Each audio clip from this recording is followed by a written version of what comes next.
Bismillahirrahmanirrahim. Assalamu alaikum students. Welcome back to the channel Sayyid Adris Alisha Foundation. And here is your tutor Tania Zohra with new video and new topic.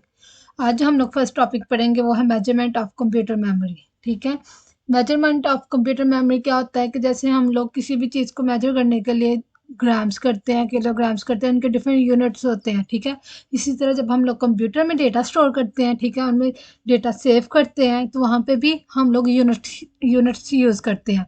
वो कैसे, यहाँ पे ये देख लेते हैं। The smallest amount of data to be stored in computer memory is 0 and 1। ठीक है, मैंने आपको पहले भी लास्ट लेक्चर में बताया था कि हम लोग जो कंप्यूटर के अंदर डेटा सेव करते हैं वो हमेशा किस फॉर्म में होता है, 0 and 1 की फॉर्म में होता है। ठीक है, उसको हम लोग क्या बोलते हैं, बिट।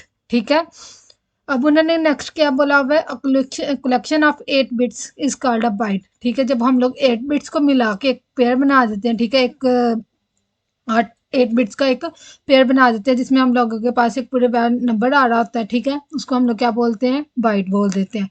सबसे छोटा यूनिट कंप्यूटर मेमोरी का क्या है, बिट। ठीक है, जिसमें हम लोग 0 and 1 यूज़ करते हैं, या तो 0 यूज़ होगा या 1 होगा। ठीक है, एट अ टाइम एक होता है। लेकिन अगर हम लोग 8 बिट्स को मिला दें तो फिर हमारे पास क्या आ जाता है, बाइट आ जाता है। On both primary and secondary storage devices data store in the form of bytes. ठीक है, कि उन्होंने कहा कि जब भी हम लोगों ने डेटा स्टोर करना है ना, हम लोग हमेशा बाइट की फॉर्म में करते हैं।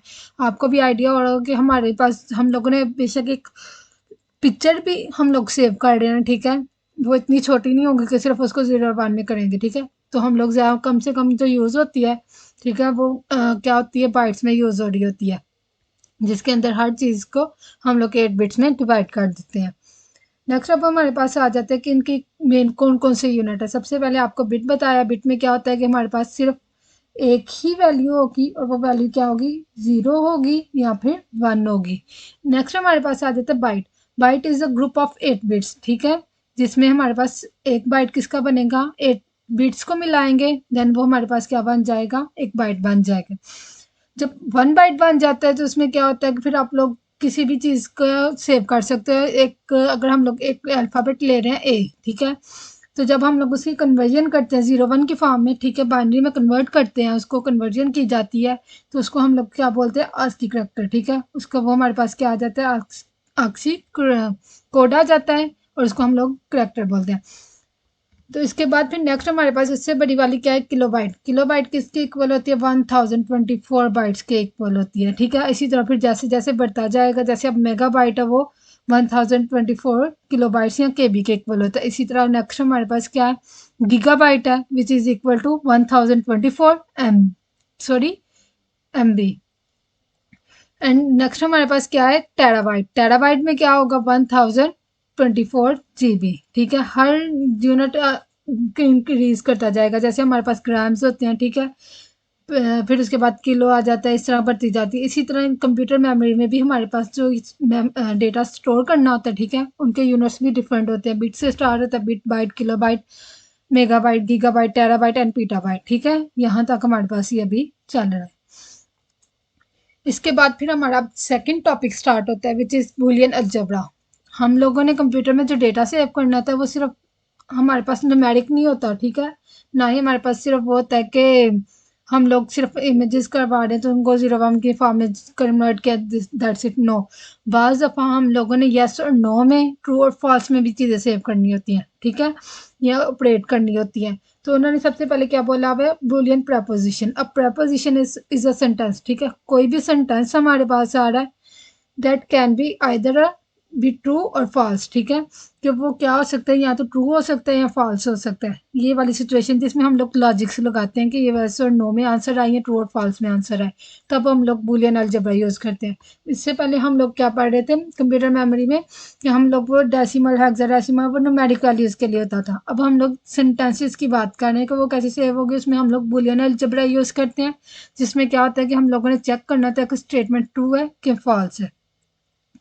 फिर उसके बाद फिर हम लोगों ने उसकी ट्रुथ वैल्यू निकालनी होती है। ट्रुथ वैल्यू निकालने का मकसद ये होता है कि हम लोगों ने उसकी वैलिडिटी चेक करनी होती है कि वो वाकई ट्रू है या फॉल्स है। ठीक है, फिर उस हिसाब से हम लोग उसको वैल्यू असाइन करते हैं कि वो ट्रू में जाएगा या फॉल्स में जाएगा।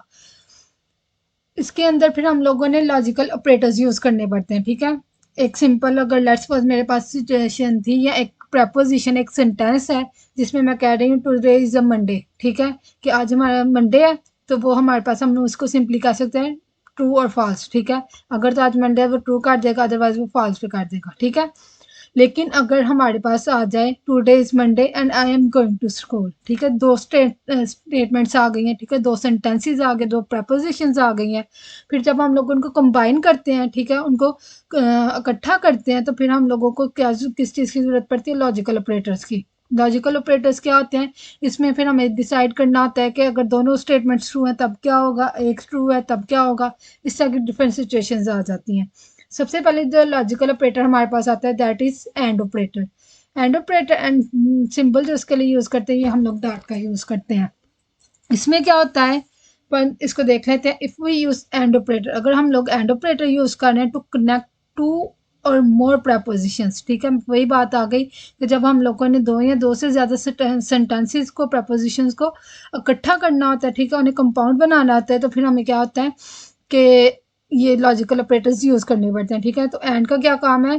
Then the compound proposition is true only if all the connected propositions are true, ठीक है। उन्होंने कहा कि अगर हम लोग हमारे पास कोई सी भी दो स्टेटमेंट्स आ रही हैं, वो कब ट्रू होंगी? जब वो दोनों ही ट्रू हो, ठीक है। लेट्स सपोज आज मंडे है and I am going to school. मैं ये दोनों काम हो रहे हैं, ठीक है, आज मंडे भी है और मैं स्कूल भी जा रही हूँ, ये दोनों काम हो रहे हैं, देन फिर ही हम लोग इसको ट्रू कर सकें। लेकिन अगर आज मंडे नहीं है और मैं स्कूल जा रही हूँ, मैं स्कूल तो जा रही हूँ, ठीक है, वो ट्रू होगा। लेकिन आज मंडे नहीं, ट्यूसडे है, तो फिर वो क्या करेगा? वो इसको एक फॉल्स हो जाएगी और एक ट्रू हो जाएगी, तब भी इसको फॉल्स ही कंसिडर करेगा। फिर इसके बाद उन्होंने क्या बताया हुआ, can also denoted by dot, ठीक है। जब भी हम लोगों ने इसको डिनोट करना है, हम लोग किसका सिंबल यूज करेंगे? डॉट का सिंबल यूज करेंगे। अब इसका हम लोग, और इसको जब हम लोगों ने लिखना है, ठीक है, लेट्स सपोज पी ये एक स्टेटमेंट है एंड क्यू एक स्टेटमेंट है, ठीक है। जब इनको कंबाइन किया जाएगा, पी एंड क्यू निकाला जाएगा इनका, तो वो कैसे लिखा जाएगा? P dot Q. इसका ट्रुथ टेबल करते हैं, उसमें क्या होगा कि हमें पता चल जाएगा कि वैल्यूज कैसे होंगी। यहाँ पे हमारे पास एक पी वैल्यू आ रही है, एक क्यू आ रही है, ठीक है। एक स्टेटमेंट हमारे पास पी की आ रही है और एक क्यू की आ रही है, ठीक है। तो वो कब अगर पी भी ट्रू है और क्यू भी ट्रू है तो क्या होगा? वो ट्रू होगा। जिसमें मैंने आपको अभी डेफिनेशन में भी थोड़ा सा बताया कि वो कब ट्रू होगा? अगर दोनों स्टेटमेंट्स हमारे पास जो प्रपोजिशंस आ रही हैं वो क्या हो? ट्रू हो, तब ही वो ट्रू होगा। अदरवाइज अगर उसके अंदर एक भी फॉल्स आ रहा है, जैसे यहाँ पे देख लें, यहाँ पे तो है ही दोनों फॉल्स ना, तो उसने क्या कर देना? उसको हमेशा फॉल्स में ले जाना, ठीक है। नेक्स्ट हमारे पास आ जाता है ऑड ऑपरेटर। ऑड ऑपरेटर में क्या है कि इसमें हमारे पास आ जाता है कि अगर कोई एक भी ट्रू है ना, ठीक है, वो ट्रू कंसिडर करेगा। कैसे? यहाँ पे ये देखें इसकी definition, it is true if at least one proposition is true, ठीक है। अगर कोई एक भी स्टेटमेंट है, मेरे पास दो स्टेटमेंट्स आ रही हैं, ठीक है, उसमें से अगर कोई एक भी स्टेटमेंट ट्रू है तो वो क्या कर देगा? उसको ट्रू ही कंसिडर करेगा। इसका ट्रुथ टेबल देख लेते हैं। इसमें भी यहाँ पे देखें ट्रू एंड ट्रू आ रहा है, ठीक है, तो इसको क्या कर दिया? इसको ट्रू कंसिडर कर लिया।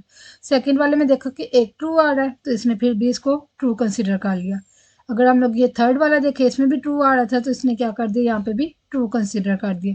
अब ये लास्ट वाले पे देखें, यहाँ पे दोनों फॉल्स आ रहे हैं, ठीक है। तो फॉल्स है तो इसका मतलब उसने टोटली इसको फॉल्स कर दिया, क्योंकि इसके अंदर एटलीस्ट वन ट्रू नहीं आ रहा है। इसके लिए जो हम लोग सिंबल यूज़ करते हैं वो हमेशा प्लस का साइन यूज़ करते हैं, ठीक है। इसके बाद फिर हमारे पास थर्ड ऑपरेटर आ जाता है नॉट ऑपरेटर। नॉट ऑपरेटर में क्या होता है? ये किसी मतलब प्रपोजिशन या दो से ज़्यादा प्रपोजिशंस को कनेक्ट नहीं करता, ठीक है। इट्स नॉट अ कनेक्टर, ये उनको कनेक्ट नहीं करता, but it is use to negate a proposition. कि कोई एक भी स्टेटमेंट है ना, ठीक है, उसको उसका अपोजिट करने के लिए यूज़ करती है, ठीक है, कि हाँ उसका नेगेटिव करने के लिए यूज़ करती है। बेशक वो पॉजिटिव है, जो भी नेगेटिव है तो पॉजिटिव कर दे, पॉजिटिव है तो नेगेटिव कर देगा। लेट्स सपोज अगर इसकी एग्जांपल देखी जाए तो टुडे इज मंडे, अगर तो आज मंडे है तो ये क्या हो जाएगा? इसका निगेट करके टुडे इज नॉट मंडे, ठीक है, तो उसको निगेट करके उसका साइन चेंज कर देगा, प्लस है तो वो नेगेटिव में ले जाएगा। Not operator can also denoted by, ठीक है, इसके लिए यहाँ पे ये वाला सिंबल हम लोग यूज़ करते हैं, ठीक है, और इसको रिटर्न और इसको हम लोगों ने जब भी पढ़ना वो नॉट फी के तौर पे पढ़ना है, और इसको रिप्रेजेंट हम लोग ऐसे कर सकते हैं। इसका तो टेबल देख लेते हैं। इसमें सिर्फ ये है कि अगर तो वो ट्रू है तो उसको फॉल्स में ले जाएगा, और अगर वो फॉल्स है तो वो उसको ट्रू में कन्वर्ट कर देगा। सिंपली उसने क्या करना है कि जो भी सिचुएशन है ट्रू वाली है तो उसको फॉल्स में ले आएगा, फॉल्स है तो ट्रू में ले आएगा। मंडे है, मैं कह रही हूँ कि आज मंडे है, तो उसने क्या कर देना, निगेट ऑपरेटर या नॉट ऑपरेटर ने उसको निगेट करके बोल देना है कि आज मंडे नहीं है। इसी तरह फिर अगर मैं कह रही हूँ कि आज मंडे नहीं है, तो उसने उसको निगेट करके कह देना नहीं, आज ही मंडे है। ठीक है, इसके बाद यहाँ पे हमारा टॉपिक कंप्लीट हो रहा है। उम्मीद है आपको बहुत अच्छे से समझ आई होगी। अगर किसी को कोई भी कंफ्यूजन है या कोई भी क्वेश्चन है इससे रिलेटेड, इस टॉपिक से रिलेटेड, ठीक है, बूलियन अलजेब्रा से रिलेटेड है, लॉजिकल ऑपरेटर्स के रिलेटेड है, या मेमोरी यूनिट के रिलेटेड कोई भी क्वेश्चन है, तो आप लोग कमेंट सेक्शन में पूछ सकते हैं, हम आपको रिप्लाई करेंगे। इंशाल्लाह न्यू वीडियो के साथ हाजिर होंगे। अल्लाह हाफिज़।